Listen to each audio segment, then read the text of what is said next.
Morning, fellow zombies. Are we alive yet? Are we awake yet? I'm neither. 11:22 in the evening, or 21 actually. No, it's still 11:21 p.m. West Coast time. It's still the 3rd of April, 2024. Here's Zombie Weaver, John C. of Roseman, California. I've got an issue. I should have been watching this thing several hours ago to make a comment on the thing. Even from yesterday, there was a sermon from the Rev talking about a lot of things, and one of the subjects he was mostly concerned about is lost sheep. But in one way that I think Christ would want us to understand this particular path that, as a Christian, we're supposed to be following. I have been personally making fun of the people online who are followers of the Trump and of his ilk and of his kind. And there had been a notion floating around out there, and I should have been more aware of it, and that was my fault, and I still got to work on it. That in order to be a Christian, you still have to turn the other cheek, learn how to forgive, and be willing to accept people back into the fold. I just don't have to trust them, but I don't know if it seems like a lesson, hard one for me to grasp onto. Those who have done me wrong, I still have to, in the 12-step lingo, making amends, and hopefully that things will be patched up. Problem is, sometimes, even when we're telling people that we have these amends for them to make, are we willing enough to accept them back into our fold after what has been happening and transpired? But it's what we're dealing with as well. We're asking God to forgive us of our, we call it the sins. I call it screw ups or things happening at this point over here. And how can I ask God for forgiveness if I can't forgive those who have harmed me? How can I turn the other cheek if I'm not reconciling it with myself? She's at it again. Oh, my dog is stressing out tonight. You're alright, Mama?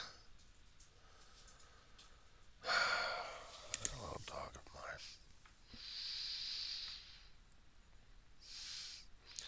It's easy enough to hold on to anger and seek retribution against those who want to harm us, eye for an eye. But a hard thing for me to do is to forgive and accept them back into the fold and expect there to be trust right there. There's lessons learned on this one that I still have to work upon.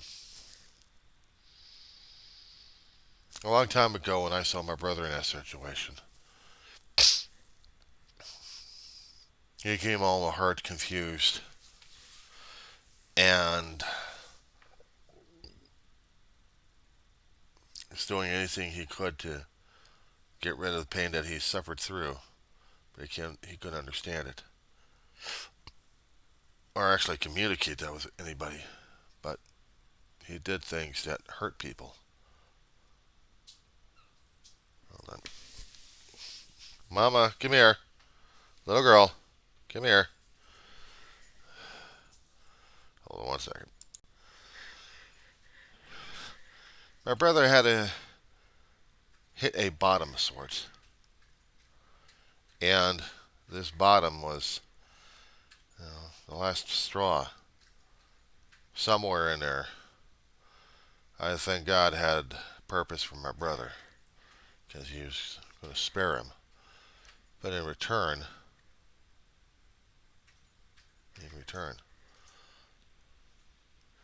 my brother had to do a hell of a lot of amends on this.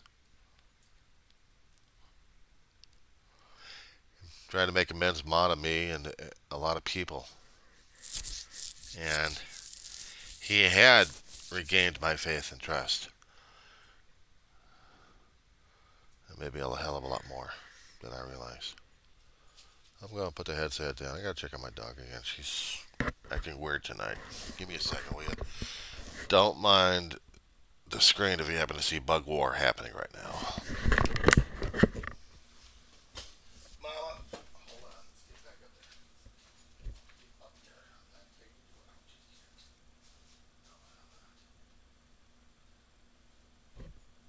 Get a bag of jujube beans up outside. And you settle down a bit.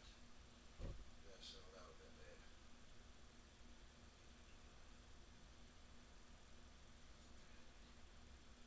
Yes, you are. You stay in here. Not going to bed just yet, okay? I gotta relax. I gotta relax.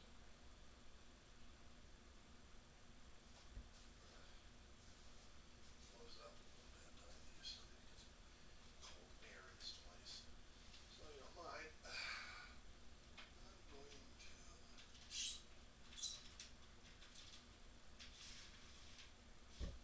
get some air circulation in this place.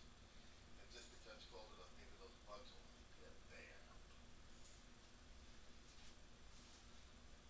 Do what you gotta do on the floor, and I'll take care of it. For the most part, anyway. Okay.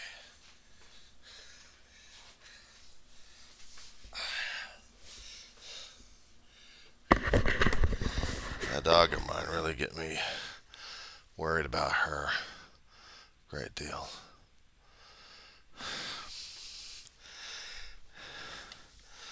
Reverend Ed Trevors was talking about what would Christ do in a situation like this? He'd be welcoming his sheep back into the fold with utter forgiveness. And the thing of it is, I don't think we really grasp it unless we got a basis and an understanding of what he's asking us to do. We had seen how the Trumplicants are following this guy, this leader, like crazy. And because we think he's contaminating a lot of followers, we think the followers are no damn good. We make fun.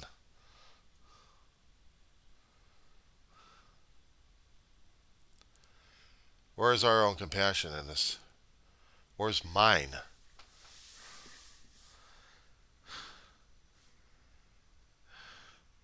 I have to follow the examples. If I'm going to be a follower, then I have to do the things that are going to be asked of me that are seems like seemingly impossible, but it is a choice, isn't it? Follow a con man for a hell of a long while and then burns you ass because he's getting tired of his audience. He wants better. And if he starts ditching them left and right, where does the people go to? In a way, I guess Christ was asking us, how would we feel if all these people had burned us? Would we be able to accept them back into the fold? Christ would say, yes. This is what you do. If you're going to be a follower of mine, if you're praying to God all the time that you want to be forgiven, then why don't you demonstrate it? Why don't you demonstrate? Kind of hard, isn't it? Especially with our own wounded egos and our own wounded pride and everything else going on. And I have to be reminded of the lesson in a format or two.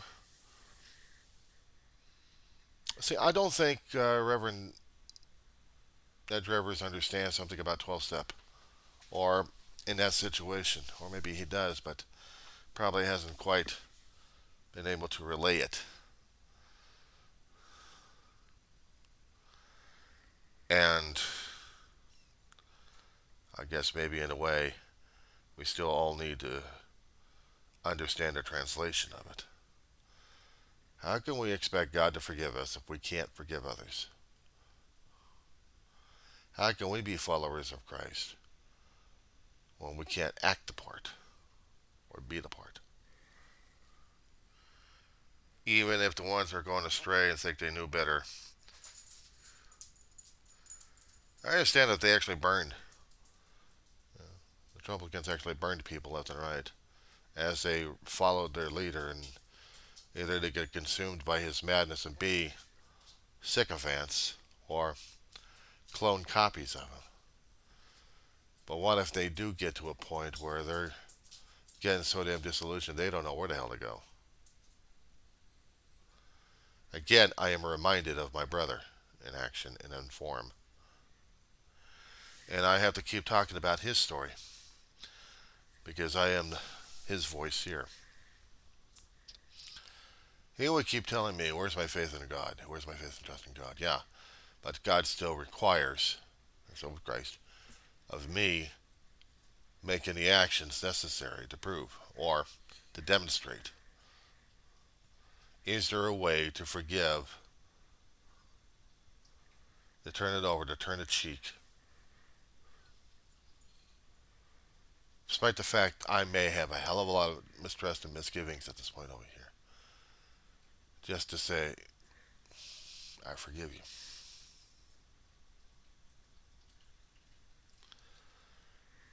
Hardest damn thing to do that when you're making amends to other people who hold on to the pain, the pride, and the ego, and everything else.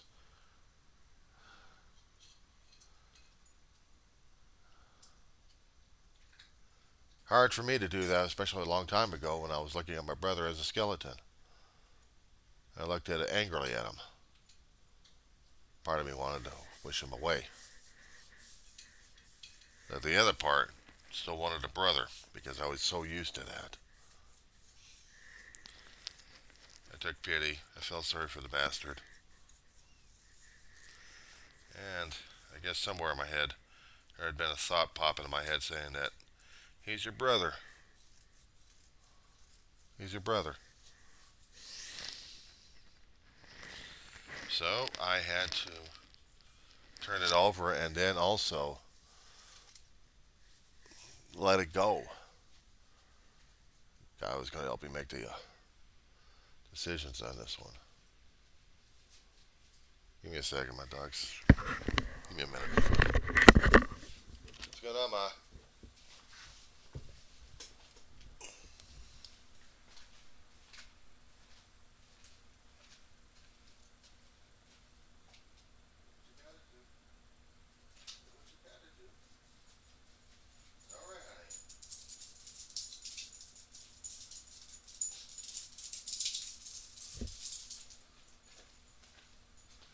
She's not injuring anybody else tonight.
sorry about that. I had to take care of my dog.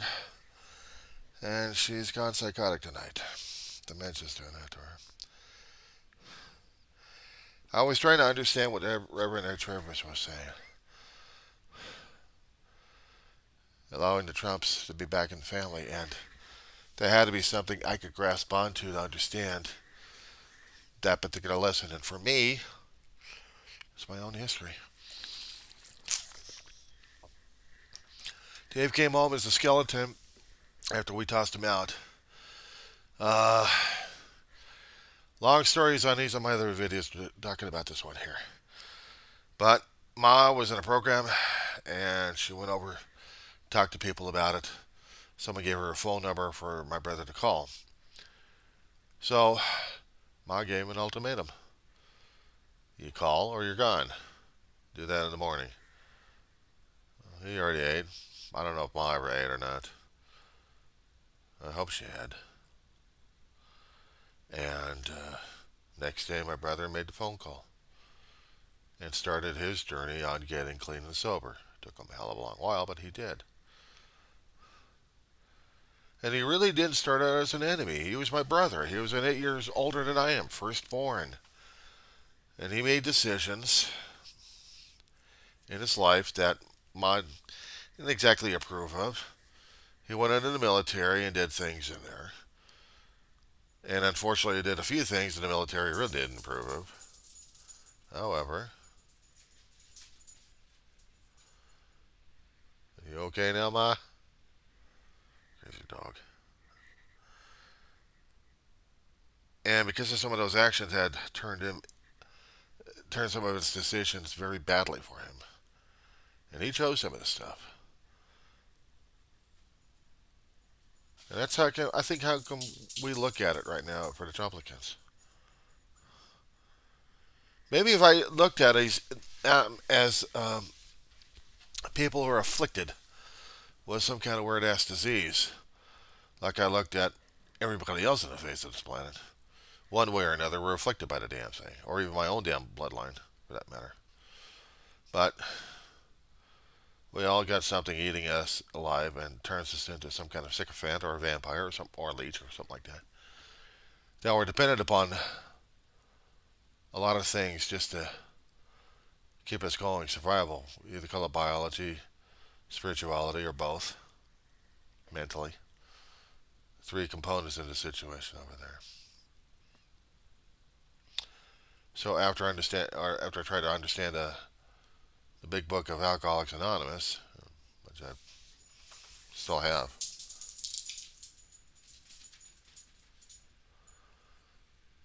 I tried to understand this when I was in the program, going to meetings and hearing people talk. Knew about the Frankenstein, and I knew about the here we go again. I'm hearing them. Anyway, if I equate the Trumplicants to the level of my brother at that time, of how they were afflicted and compelled,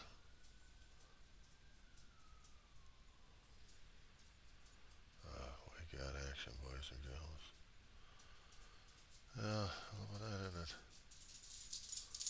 I'm not opening up that door. I got enough action right now with my dog as it is, and she's having a conniption fit. Anyway.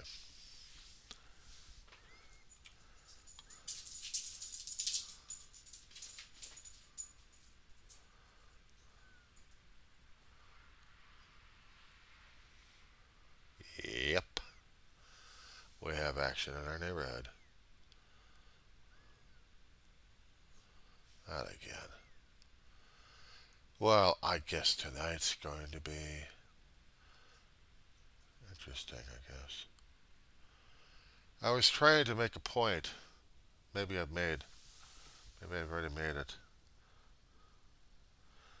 In order to understand the forgiveness, you got to forgive yourself. You got to forgive those. Hard as hell as it is. But for me, if I'm going to be demonstrating of how to be a Christian, I gotta learn how to do this.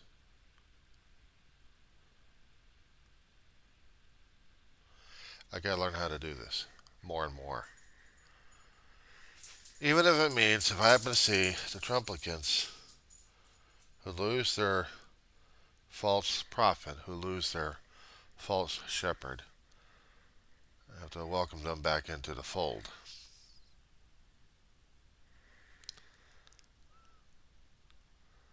Hopefully they would understand what the hell they've gone through, but that's the thing. If they're willing enough, if they're not willing and just want to be clone copies, am I going to start ridiculing the living crap out of them and thinking I'm better than they are? Or I'm going to be looking at these people in a different viewpoint, thinking that they are sick and they need help.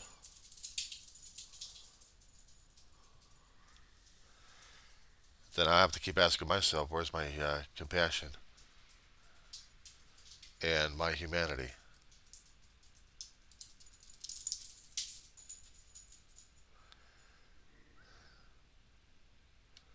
I have to ask myself of that.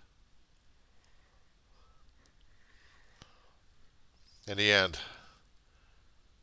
as human beings, we still have to ask ourselves whether or not we're willing enough to forgive the transgressions. But I didn't say forget about them.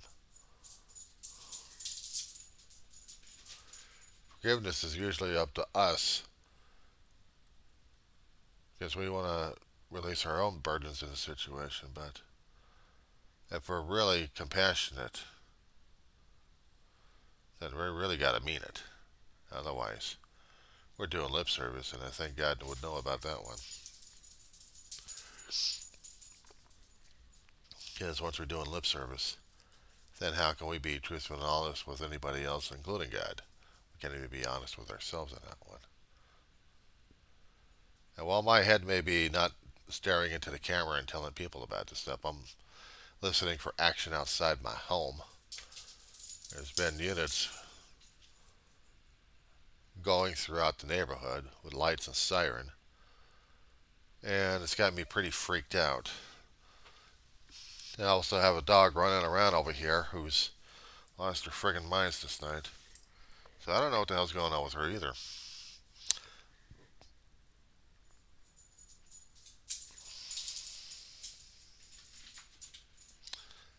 Yep, definitely she's lost her mind tonight. Oh joy.